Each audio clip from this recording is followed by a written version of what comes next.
loolu nga doon xalaat wala moom nga doon xaar. Je pense que bon xaw ma lan la Macky Sall dogal exactement peut-être lu mu suggéré la dogalul ne affaire bi arrêté na tey dafa ne gars yi dem leen ngeen peut-être waxtaan ci dara. mais li am solo ba am solo je pense que coowu Senelec bi ak Akilee li mu ñu war a fi mu ñu war a renvoyer moom mooy je pense que société bu mel ni Senelec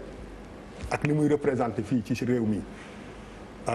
yu mel nii daf ci warul am au départ il faut que ñu lii mu nekk prétexte boo xam ne day fay fekk day tax ñu ubbi lux mbóot Senelec nan lay fonctionner parce que Senelec aussi tey jii nii moo mën a taal dëkk bi ñoom honorable député bi xam na li may wax fan yii yëpp depuis des mois ñu ngi xeex di wax ñoo lànk courant bi dafa cher rek lu nañu dugg ci je pense que contrat wu Akilee bi dafa war a servir de prétexte pour ñu xool Senelec comment ça fonctionne parce que defe naa li ma jàngat ci mbir mi mooy j'ai comme l'impression que Senelec dafa am direction générale am travailleurs yi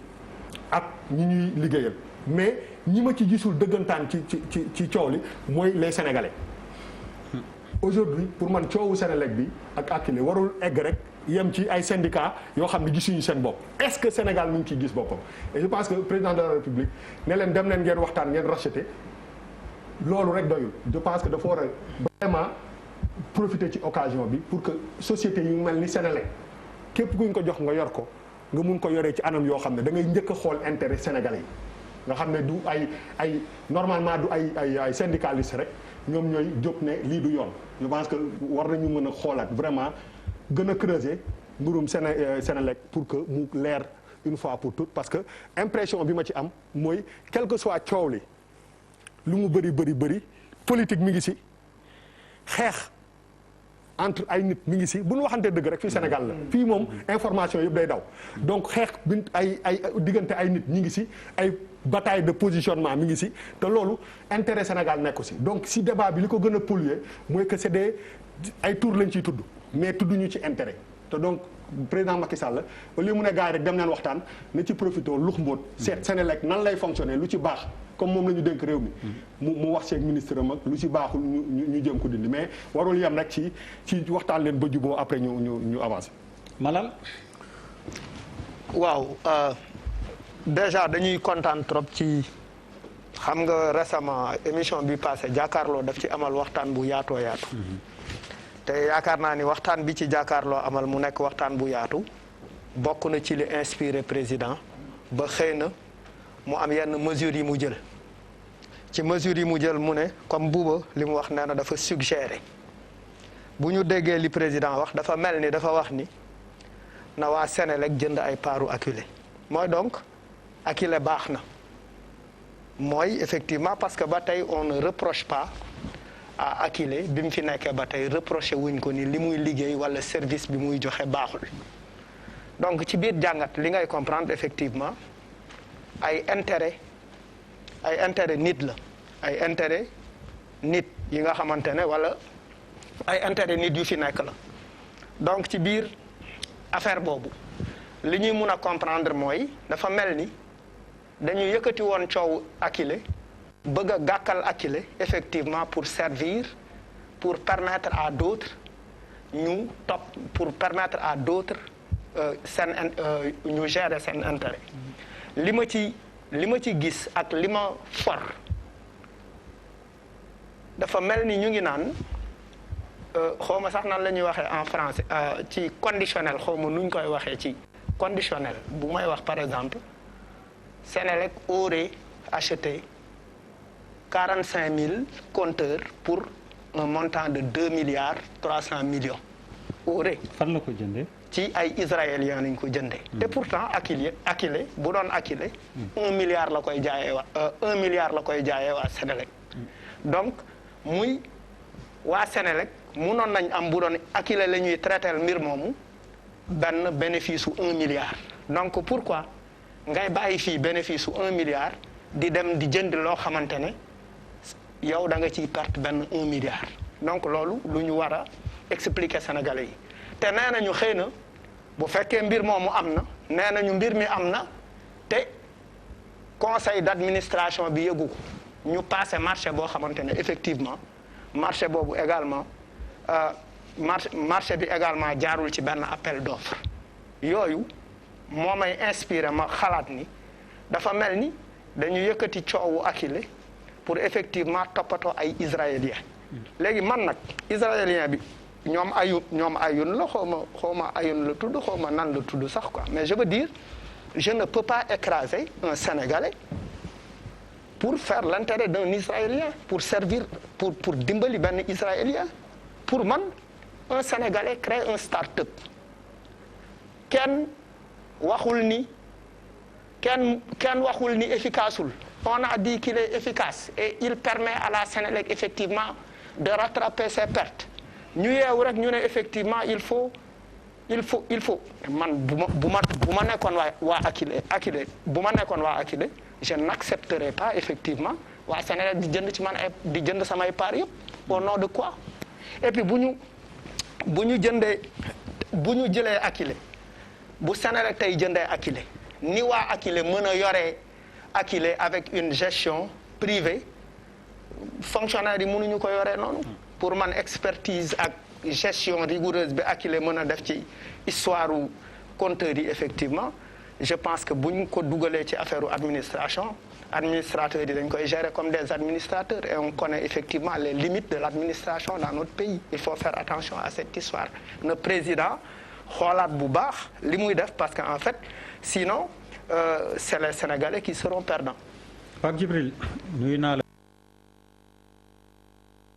faral di daje ba pare. waaw c'est daje boobu ba tey mu ñuy.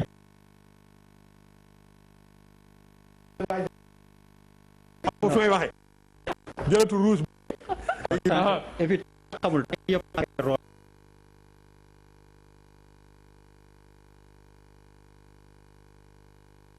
Pape Djibril gannaaw bi di nuyu kilifa yi nekk ci plateau bi di nuyu sama mbokk ngayeen bi xam naa j'espère que wutal ngeen ko reer avant muy ñëw. di nuyu Cheikh Omar bu baax a baax ak le professeur. di wax rek ne moi je pense que ne lii Bouba wax man foofu lay ñëw il faut un audit beaucoup plus poussé au niveau de la Sénélec et par ricochet au niveau de toutes les sociétés nationales de ce pays-là parce que li ñuy représenté moom moo bari. et que Sénégal li fi yàlla feeñal am na solo boo xamante ni secteur bu stratégique bu mel ni énergie mais il faut que ñu xam sur quelle base la nar a piloter loolu nga xamante ni moom moo fi feeñ. il y a rien de plus normal que ñu def état d'urgence pour loolu bu fekkee ne comme jamono état d'urgence la ñu nekk mérito na état d'urgence pour ñu xam réellement loolu lan la parce que xam nga lu grave mooy dans cette affaire là coow li jóg na mais ku nekk am na version. mais kañ la ñuy xam lan moo ci nekk réellement entre état financier contrat Akilee bi am na si ñoo xamante ni lu ne daj nañ ko ci pour am contrat bi mënuñu ko gis mel ni ça doit pas être public. yaa ngi dégg donc ça devait être public parce que au départ on nous disait que c'était une filiale. à l'arrivée on se rend compte finalement que Sénélec n'a que 34%. est-ce que 34% bu ko société mère bi amee est-ce que lu ci bàyyeekoo nekk branche est-ce que je ne le pense pas. aujourd'hui ñu wax ne il faut casser le contrat juridiquement c'est quoi casser un contrat. de négociation dafa mel ni ci loolu lañ gën war a la ñu jege racheter pour man le président a raison il demande tout simplement à ce qu'on filialise Akilee parce que loolu lañ ko waxoon au départ loolu la ñu waxoon l'ancien directeur avait dit que c'était une filiale de la Sénélec. Est-ce qu'au départ on a une filiale ou pas? C'est une grande question. C'est l'audit indépendant qui nous permettra de connaître si c'est parce que bu fekkee ne société privée la comme dit Malal mais c'est une privatisation de fait en réalité de la Sénélec qui appartient à tous les Sénégalais. te loolu du affaire préférence nationale parce que le débat c'est pas les Israéliens parce que boo demul ci Israéliens yaa ngi dem ci Chinois yi c'est tout. man Israël ne m'intéresse pas dans cette affaire Chinois yi ne m'intéressent pas dans cette affaire. C'est deux questions qui vaillent, deux questions principales. De quoi s'agit-il? Où se trouve l'intérêt général? nit ñi ñu ciy tudd ay guerre politique yi ñu ciy wax ak yooyu yëpp man ça ne m'intéresse pas parce que xam naa ne xeex combattre nit en politique suñu histoire récente wane na ne combattre nit mënul tere nit nekk président de la République bu fekkee ne yàlla tudd na ko ci moom ak volonté sénégalaise. président Macky Sall moo la ko gën a xam à un moment donné il avait tout l'appareil d'État contre lui est-ce que empêché na ko mu nekk président de la République mais non c'est-à-dire que loolu pour man ay argument fallacieux yoo xamante ni dafay tax ñu topp l'ombre ba la proie rëcc ñu c'est quoi la proie ici c'est quoi l'ombre ici les destins présidentiels des uns et des autres ne nous intéressent pas comme ni ko Bouba waxee li ñu intéressé mooy mais on a cannibalisé beaucoup de nos sociétés nationales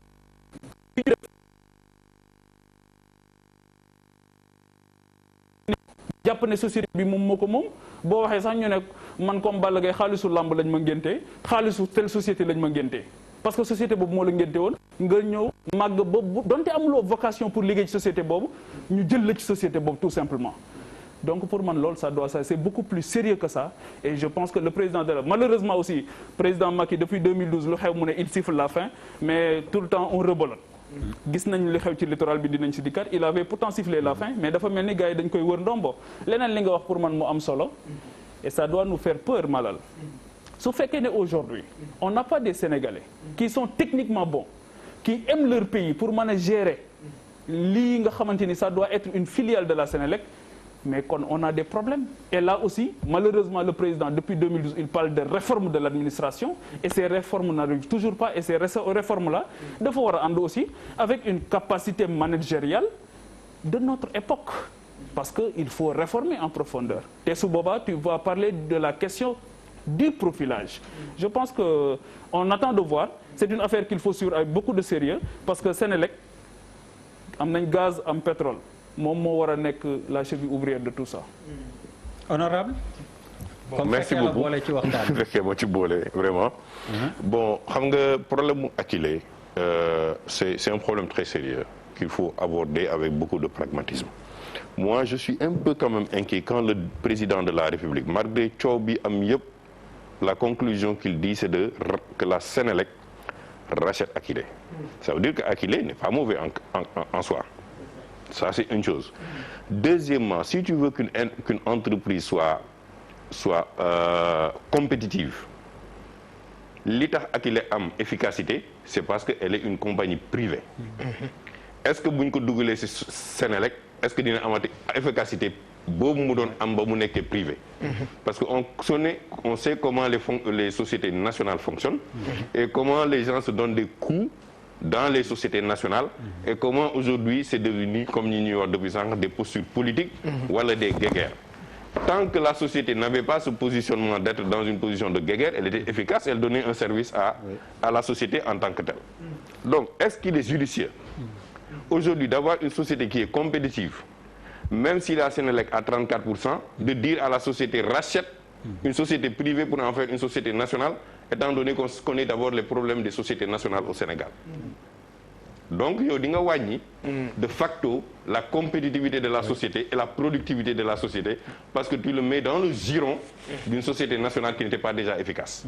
Parce que lii ñuy wax nii ñoom ñëpp mooy il faut d'abord ni mu ko bëgg waxee il faut qu'on sache que c'est un outil extrêmement important pour le développement du pays. Pétrole ak gaz amagul ñuy xeex bi kon bu pétrole ak gaz amee naka la ñu naree xeexee Sénélec. Et comme on dit, il y a des enjeux, on le sait, il y a des enjeux de positionnement, il y a des enjeux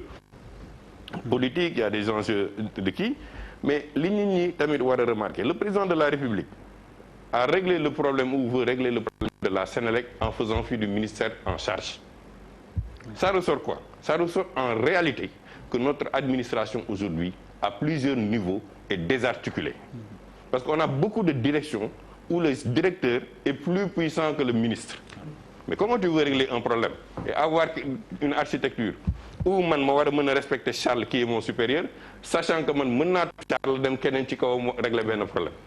Tu ne donnes pas l'autorité de siéger à la personne qui doit régler le problème. Quel que soit Alpha ak son implication, booy régler problème, le ministre doit être là, le directeur doit être là, la société doit être là, même ñu mën a xam à quel niveau de responsabilité situé pour trancher la après dinaa ci ñëwaat c'est le même problème qui existe aujourd'hui avec la puissance de la DGID et qui pose problème sur le foncier du Sénégal. Donc yooyu boo amee ay problèmes yu mel noonu yu récurrent yoo xam ne tey mënoo ko gérer ba na obligé dina nañu racheter une société privée pour la nationaliser alors qu'elle est efficace, c'est un kii. Deuxièmement, je le disais l'autre jour dans une émission, ma ne est-ce que aujourd'hui Akilee, si elle était une société étrangère elle aurait eu les mêmes problèmes qu'une société sénégalaise. Parce qu'on a vu ici des offres qui étaient très mauvaises pour les Sénégalais et on les a par la force validées. Imposé ko. Mais l'autoroute à péage, le contrat est plus mauvais que ce que Akilee a dit. Et pourtant que les Sénégalais ont contribué à 85%, l'État du Sénégal ñaata la ci am. Aujourd'hui, jusqu'à présent, dans le contrat de l'autoroute à péage, il est demandé de reverser aux communautés fu muy jaar ay redevances. Ba léegi autoroute à péage du ko def. Et c'est plus mauvais. Et tey lu ñu ciy perte moo ëpp li Akilee proposé tey au président à la Sénélec. Donc pour moi, il y a une lecture à faire parce que li ma la wax c'est important. Pourquoi on va aller vers l'expertise israélienne ou l'expertise d'autres pays alors chinoise alors qu'on ne donne pas l'opportunité te yàggul bañ ko signer ci Assemblée nationale pour voter les start-up. Pourquoi on ne donne pas la force même s'il y a des erreurs et qu'on puisse rectifier. On dit, le président doit dire on va l'accompagner, on va l'encadrer et je vais mettre en place tout le cadre réglementaire et juridique pour accompagner cette société-là, pour donner l'exemple yeneen société start-up. Mais le mauvais signal qu'on donne dans cette histoire-là, c'est que les Sénégalais n'auront pas de chance face à d'autres entreprises. Parce que suñu homme d'affaires yi, en général, ñi ci ëpp, et notre patronat, je m'excuse de le dire, ils sont plus sur le courtage que sur le développement d'outils permettant ñoom ils préfèrent dans le cas d'espèce bi kii di wax dem wuti benn israélien mu gagné marché bi jox leen chaque mois 20 millions que de laisser les Sénégalais même s'il y a des erreurs. Mais la Chine a fait combien d'erreurs balaa muy naan mais loolu c'est le système lockdive. Xam nga lockdive mooy maa ngi waaj a ñëw bëgg naa ci affaire bi toppatool ma affaire bi am lu ma la saxal balaa ñuy signer contrat bi. et puis boo coobee mu ne ba pare je ne conseillerais pas au président de la République de racheter Akilee. Il faut régler le problème et laisser les compétences externes développer pour que l'entreprise soit meilleure, sinon on va tuer l'ingéniosité. Day inhiber et ça tue l'innovation de la société. On a compris. Alors gan yi yow it ni ma wax comme ci fekkee ma ci boole bi laa tollu Bara Gaye mais très rapidement. Oui, merci Der. xam naa nag sur cette question-là un agent du ministère de l'énergie doon na gën a am une voix autorisée que la mienne. Mais de manière triviale, en c'est ça, je précise rek, je reviens sur ça, ou bien un responsable de la Sénélec. Mais néanmoins comme ci yàlla moo dogal ci position institutionnelle lañ nekk mën naa ci am une position de principe. Position bi mooy lan mooy jàpp naa ne quand même dans le domaine de l'énergie bi ñu jëlee réew mi ak léegi quand même Sénélec ak gouvernement président Macky Sall posé nañ ay actes yoo xam ne li nga xam ne loolu la Sénégalais yi bëgg mooy la disponibilité de l'énergie 24 heures sur 24 Sénégalais yi di ko am au moins dans l'ensemble du territoire loolu jàpp naa ne quand même suñu gouvernement relevé na défi boobu premier élément. Deuxième élément Sénélec tamit jàpp naa ne eggoon nañu foo xam ne presque entreprise la boo xam ne eggoon na ci suuf parce que plan tàkkal ñëpp dégg nañ ko fi ak yooyu yëpp mais quand même à la décharge du ministère de l'énergie et particulièrement Makhtar Cissé ak équipe bi nga xam ne yore nañ Sénélec ci moment yi ci ginnaaw Sénégalais yi gisoon nañ beneen image yu Sénélec quand même en termes de communication de présence ak lépp quand même kenn mënul nangu ne Sénélec def nañ ci liggéey bu am solo te jàpp naa ne réforme yooyu tamit ci le président gën a tegaat loxoom ba tey waa Sénélec dem ba réfléchir ci loolu te bi ma dégloo syndicaliste Sutelec yi li ñu wax mooy ñoom def nañ ay séminaire xalaat nañ ci lu yàgg ba d'accord ci léegi nag am na difficulté ak Akilee parce que li ma dégg surtout waa entre syndicalistes yi wax mooy ñoom Akilee li muy def ñoom la compétence de la Sénélec à l'interne mën na ko def donc pourquoi aller chercher une compétence ailleurs loo xam ne à l'interne à la Sénélec mën nañ ko def loolu nag le débat est là te jàpp naa ne également gouvernement bi ak président Macky Sall tamit dafa am beneen position bu ñu war a am c'est quoi c'est la protection de l'entreprise nationale mais également le développement de nos compétences nationales te jàpp naa ne Akilee quand même au moins ñi ko nekk ay sénégalais lañ et am nañ compétence bi mën naa am peut-être wane nañ ko léegi nag le problème mooy que arbitrage yooyu ñuy def mais jusqu'à présent man gisaguma bi coow li amee ak léegi donc un communiqué officiel boo xam ne ministère de l'énergie moo ko génnee gisaguma conférence de presse su DG Sénélec donc li ma jàpp mooy li ñuy waxagun ni ay supputation la rek rencontre bi nag nee nañ ak président am na et tout mais attendons de voir mais li ma jàpp mooy par principe le président Macky Sall veillera à l'intérêt des Sénégalais mais également à ce que Sénélec soit une entreprise performante bu mën a continuer di jox énergie Sénégalais yi parce que sans l'énergie l'économie ne peut pas avancer. Merci beaucoup alors est-ce que géologue yi dinañuy waxi courant. ànd na. mën nañ ci wax fekkoon ne dañu duggoon ci pétrole wala ci leneen mais pour l'instant je pense que honorable député mon ami Sidi Bara et les journalistes qui sont bien informés parce que il faut dire que pour être honnête j'ai pas profondément réfléchi à ce problème-là donc les transactions politico-judiciaires yooyu bon je suis pas très fort là-dedans mais je pense tout simplement que le président de la République il est assez informé et assez entouré de compétences qui puissent lui donner des conseils pour qu'on puisse aller vers la satisfaction pour le Sénégal de ce problème-là loolu rek foofu laa mën a yem quoi. Papis balaa nga naan dam la fàtte. non xam nga tu es l'homme cool. l'homme cool macha allah. maa yambooru jàkkaarloo. c'est bon tu es l'homme cool. non bàyyi bul changer li ma wax. en fait merci Der. merci à tout le monde professeur ak ñëpp ñu toog fii man damay wax ouf moi je dis ouf dans un premier temps. tu es soulagé. non pas soulagé libéré quoi. allégé. Parce que je pense que nous avons d'autres dirigeants dans ce pays. am nañ yenn urgence quoi à mon avis. En partant des faits qui nous sont donnés damay taxaw ci ñaari constat benn bi moom mooy mala la soulevé président de la République bu toogee pour arbitrage këram jaxasoo mu taxaw ne lii bu leen ko bàyyi maanaam na Akilee ak Senelec na ko racheté du bon.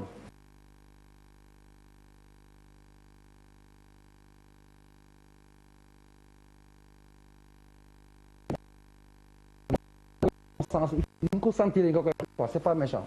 beneen bi mooy dans le dossier je ne crois pas également je ne pense pas à ce que le président a fait mu am benn scandale je ne pense pas que le président ait convoqué toutes les personnes morales autour de l'histoire les responsables mu am des manquements mais extrêmement graves au point de vue pénal et que il laisse la chose continuer il y aurait eu une intervention muy de cohérence en termes d'analyse muy ñaar yooyu laa jàpp ne donc on nous a dañu tympanisé pendant autant de temps pour aller autour d'une table si loo xamante ne vraisemblablement il n'y a pas de scandale c'est des questions de convergence de réajustement wala de tout ce que tu sais mais il n'y a pas de scandale parce que le président a réorienté les choses xam nga lu muy andiwaat rek dafay dépasser léegi les gens qui sont concernés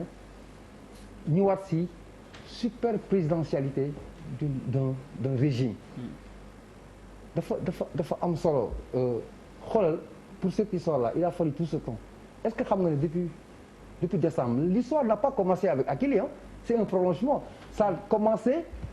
à partir de la hausse ay mois de décembre léegi il y a une personne qui est la centralité des scandales muy Matar Cissé quoi c'est yokku bi machin ba tey jii c'est autour de lui quoi alors je suis persuadé parce que tey jii ku nekk boo dee sa bàmmeel ngay yow kese yaa fay wét der bu ñu la delluwaatoon 2012 tey jii tey ne la on te propose Matar DG Senelec da nga wax waaw non il y a pas de c'est que il faut nga Sénégal il faut ñu jàng di waxtaan ak regarde les yeux dans les yeux wax dëgg te yàlla moo tax parce que boo deewee tu seras seul dans ta tombe jàmbaar il y a des enjeux moi que j'appelle vils am na loo xam ne aduna jaru ko il y a des fils ay doomu réew mi ñoo xamante ne pour man dañ leen war a ne merci pour avoir au moins travaillé un tant soit peu pour leur pays benn fàttaliku boo xamante ne bu ñu fi génnee suba yàlla na di nga ne diw moo defoon lii pour le Sénégal pas pour lui pour le Sénégal am nañ si donc je veux dire par là. oui mais Papis merci pour avoir fait ton boulot tamit est-ce que c'est pas je suis désolé yow xëy na laa ci dagg ne te désole pas vas-y mais laisse je peux continuer. mais bon merci pour avoir fait ton boulot non parce que dañu wax lu yàgg yoo xam ne ça nous a fait perdre du temps benn mooy quand je parlais de super présidentialité bi am mais xool je rêve que Sénégal arrivé à un niveau boo xamante ne dinañ am ay mais pourquoi on a laissé pourrir cette situation ba fii alors qu'on pouvait régler ça depuis longtemps honorable wax na léegi lu am solo lu Sénégalais yi nanguut a wax te politiciens yi ñu ngi koy commencé di ruumandaat wala di commencé organiser c'est-à-dire la suppression du poste de premier ministre est-ce que amul incidence sur l'administration parce que toutes les entités concernées dans ce conflit-là ñoom ñëpp sont sous la tutelle de l'administration sauf Akilee sax am na accointance ak Sénélec c'est-à-dire que l'administration sénégalaise avait la pleine mesure de régler l'histoire de façon très radicale en suivant la tutelle la hiérarchie elle n'a pas existé où se situe le est-ce que du lu honorable wax lii c'est un problème de fond qu'il faut revoir. Est-ce que les lenteurs auxquelles nous faisons face ne peuvent pas être épargnées au Sénégal parce qu'il y a des alternatives qui se présentent. Et autant de choses yoo xamante ne mu ngi leen wax donc dama ne man je rêve du modèle américain par exemple qui te propose entre parenthèses je ne propose pas pour le Sénégal mais genre pour casser un peu benn monopole bu excessif bu am boo xamante ne le vice-président il est jamais avec le président pour en cas de pépin ki mën a jël. xam nga la gouvernance du pays dirigée. parce que benn nit kese centraliser tout ça. ñu perte du temps. Or à l'instant où nous parlons il y a des Sénégalais qui meurent pas de maladie naturelle de contamination. Est-ce que l'urgence c'est à ce niveau. Est-ce que l'urgence c'est à ce niveau. benn affaire mooy wolof. waaw est-ce que urgence bi mooy loolu am na ay nit yi faatu actuellement. ah moo tax keroog may attaqué ma naan ko bul wax ceeb parce que balaa nga ne naam ne fa. c'est dans le même sillage. donc dañuy jaawale les objectifs les priorités fekk ne du loolu mooy sunu priorité am na yeneen urgence yu am yu gën a ëppal nit ñi solo damay ñaan président de la République na lijjanti bi ñu avancé ci leneen dem ci l'essentiel. Matar Cissé, Akilee, Biteye, Charles, c'est tous des Sénégalais. On ne peut pas être au-dessus du Sénégal. On ne peut pas être au-dessus du Sénégal. On ne peut être qu'un fils du Sénégal. Et ça veut dire tout ce que ça veut dire. Charles balaa may dem ci Birima pour bañ ko fàtte. mais Der président lan la dogal. laaj nañ la ko. non moi je suis pas président de la République. Je n'ai pas en charge de cette nation. lan la dogal parce que parler comme ça pour parler lan la dogal foog Sénégalais yi xam ko. ah mais journaliste nga Charles. non am na luñ ci lijjanti ba xam ko. lan le président am na loo ci lijjanti xëy na ba xam ko. lan le président dogal quelle est la mesure comme lu ko waxee grand bi nii am na fi lu mu fi wax lu fi am solo. Y a-t-il un communiqué du ministère de l'énergie. Y a-t-il un communiqué de la présidence. président nee na lan la fa donc nous on va parler comme ça sans savoir président lu mu wax nous on ne mérite pas Sénégalais yi ñoom waruñu xam lan le président dogal. foofu ngay waxee je viens de comprendre fi nga bëggoon a yóbbu. la question est là lan le président dogal.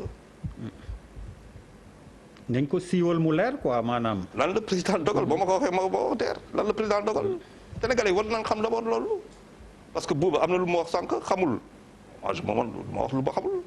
lan le président dogal. pour qu'on revoie que ñu dindaat Akilee loolu la président wax. mais man Der mën naa kii. non man en fait man lu ma. non je Bouba s'il te plaît. parce que j'ai l'impression que waxuloo quoi. oui c'est vrai que non mais comme il n'avance pas. non comme da ngay continuer. non c'est pas comme il n'avance pas. on a quand même un membre département de l'État ici moom bokk ci biir. gisul communiqué du ministère de la Justice gisul communiqué de la présidence et il y a eu un faux décret tout de suite il y a eu un communiqué on n'a rien on a seulement ay wax mooy que président de la République aurait du loolu wala ou mais amuñu rien de et vous pensez que mën nañ wax loo xamante ne c'est pas officiel par rapport à Sénélec ak Akilee est-ce que vous imaginez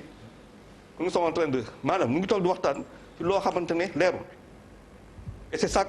et nous on mérite ça Sénégalais yi mérité nañ loolu kenn du si wax affaire bi leerul attendez les gars moi j'exige que mu leer mooy sama premier combat pour man ak pour tous les Sénégalais par respect pour ñoo xamante ne ñoo yor suñu administration di tous les jours ñu jox leen ay lenge ñoom yor il faut que ñu wax bu fekkante ne léegi nag il a dit à Sénélec na nga jindaat les actions de Akilee bu boobaa ma am lu mu koy wax. parce que lu leer mooy que le partenariat bu dee loolu le partenariat public privé les 3P viennent de prendre un sérieux coup benn gifle monumental mooy que quand c'est l'État boo dee privé balaa nga dugg fa fais attention ak ku fa ne. Deuxièmement la lecture que j'ai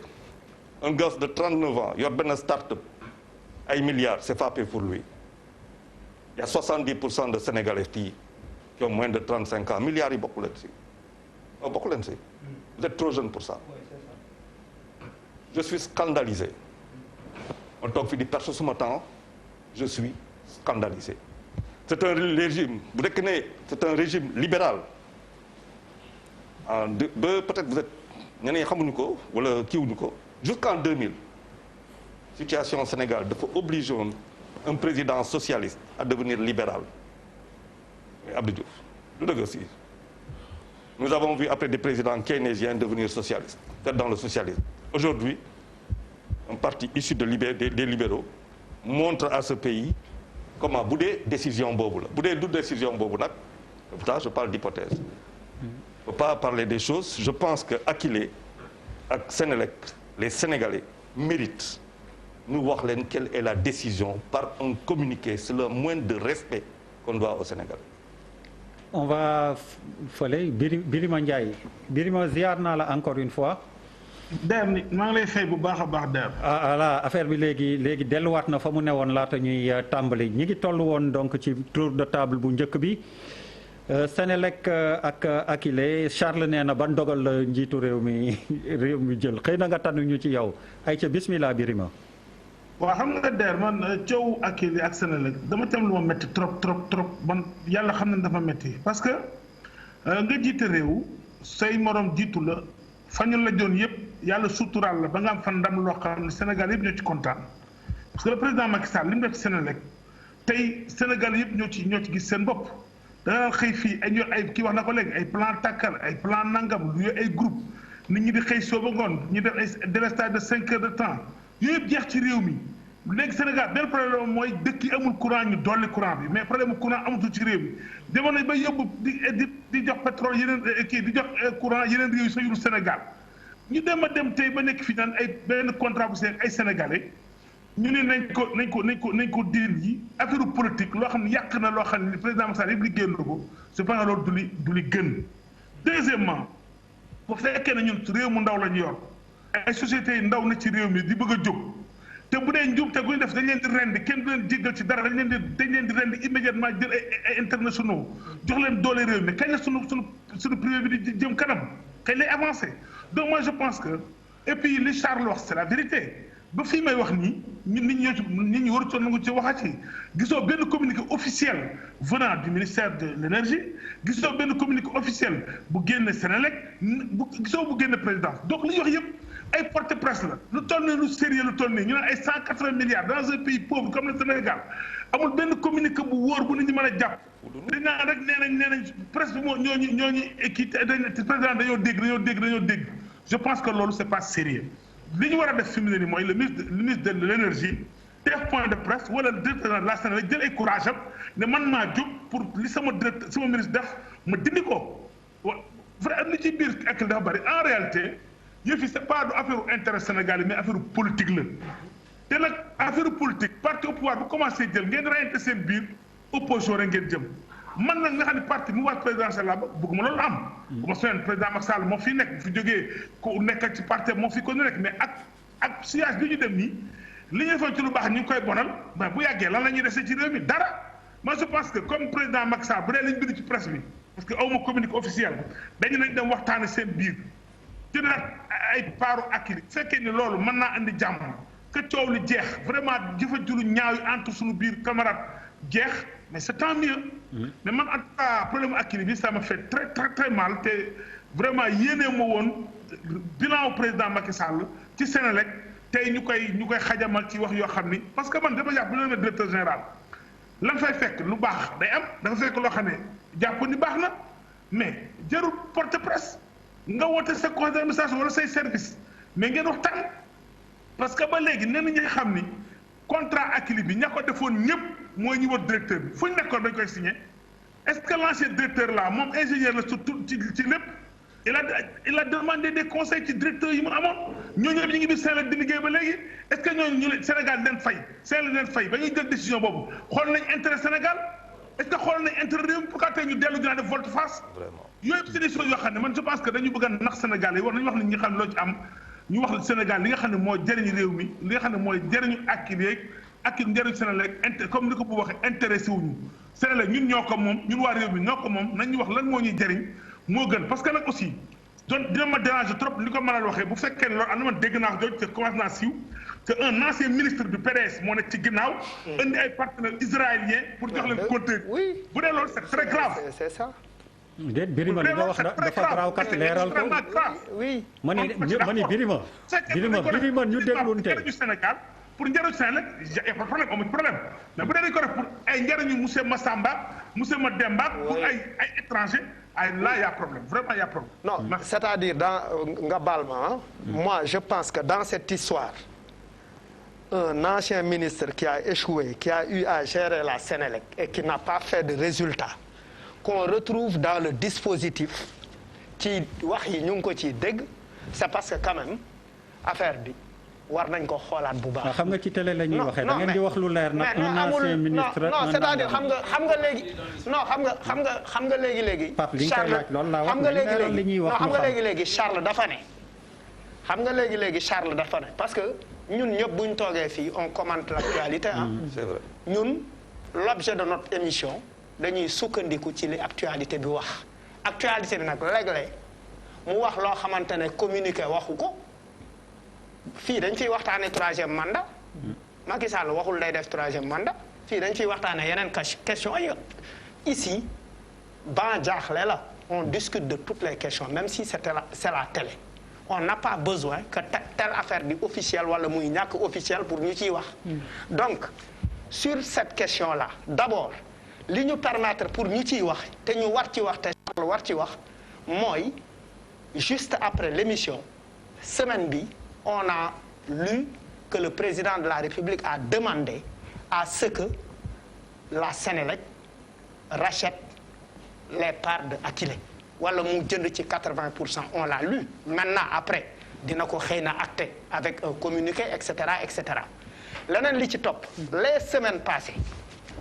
dégg on sait que aujourd'hui Samuel Sarr on sait que il est avec le pouvoir il cherche à se positionner il a travaillé dans le domaine de l'énergie on a même il y a une presse qui avait écrit que est-ce que Samuel Sarr bëggul nekk ministre de l'énergie wala tel ça a été dit mais nous la discussion suñu waxtaan mooy on essaie d'interpréter on essaie d'avoir une opinion sur ce qui est dit opinion la rek c'est une opinion maintenant leer na ñoo leeruñu on essaie de commenter des articles yi nga xamante ne moom lañ lire à travers la presse man nag ci sama wàllu bopp am naa sañ-sañu ne effectivement je ne confie pas ou bien su ma gisee dans le dispositif d'une équipe qui marche ou qui a fait marcher des choses su ma si gisee quelqu'un qui jouait mal musul def résultat te électricité effectivement sax moo tax problème mu électricité moo tax presque Abdoulaye Wade jóge fi te kooku il était dans le dispositif qu'est-ce qu'il n'a pas coûté à Wade et on retrouve ces mêmes gens les Sénégalais doivent craindre ce type de personnes là ba pare fexe yoole leen ñu génn ci dispositif bi. ok Malal alors pour dernière fois ñu dem après ci thème bi waaw vraiment. xam nga man nga njëkk interpellé. waaw loolu la. honnêtement man bëri naa lu ma fi dégg loo xam ne d'accord ma si. bëri na trop parce que pour man suñu dëkk yi Afrique suñu dëkk yi dañu feebar il faut ñu faj leen te bu ñu leen di faj waree faj dañu war a dem jusqu'au bout c'est pas parce que nit indi na courant que mën nga permettre jël ay décisions yoo xam ne peut-être que mën na bañ a arranger Sénégalais yi dans cette histoire là il faut Sénégalais bi xam ni on parle de la Sénélec dafa am solo ci réew mi décision même bu dee c'est un Sénégalais moo nekk ci dëkk bi créer start-up di ci am lii man intérêt Sénégal moo ma gënal intérêt benn Sénégalais. oui intérêt 16 millions de Sénégalais moo ma gënal intérêt benn Sénégalais man xamuma Akilee xamuma kii. tout li ma bëgg a wax ci foofu mooy que dafa bëri ay situation yoo xam ne pour man prétexte lañ ci war a jël pour revoir les choses comment elles marchent dans nos pays là nan waxante dëgg dans ces histoires là dañ ko war a lux mbóot xool Sénélec dafa war a am doole parce que boo déggee même syndicalistes yi génn am na ay arguments yi ñuy teg ci table yi yoo xam ne ça te fait réfléchir nan waxante dëgg. ça te fait réfléchir c'est pas que li ñu jot a xam c'est pas que Sénélec dafa jékki-jékki rek jaay ay part ay nit am na ay engagements yoo xam ne c'est au nom de la Sénélec d'après les informations yi nga xam ne gars yi teg nañ ko sur table bi c'est au nom de la Sénélec que ces start-up là ak ñi ñu signal si lañ ko mën a am Sénélec Sénégal moo ko moom. du Matar Cissé du Bouba Ndour du Charles Faye du Akile du keneen. intérêt bi ñu war a gën a xool mooy intérêt Sénégal man dans cette histoire là moi je suis pas d'accord pour que ñu toog waxtaan def ko ne Sénélec dañ ko war a revisiter xool comment cette société là elle marche ñu seet est-ce que parce que li ñu fi wax ni yëpp argument yi ñu fi wax ni yëpp mooy que si biir Sénélec il y a beaucoup de rumeurs que nit ñi dañuy profiter ci occasion yooyu pour créer mais da ngay dégg sax ñu naan la Sénélec am na ñu fa nekk di liggéey am nañu ay entreprises yoo xam ne dañuy sous-traiter ak Sénélec. mais oui. waaw mais non mais pour te dire que ni. pour man bu lii amee. waruñu si yem. waruñu toog rek ne gars yi racheter leen contrat bi kii. comment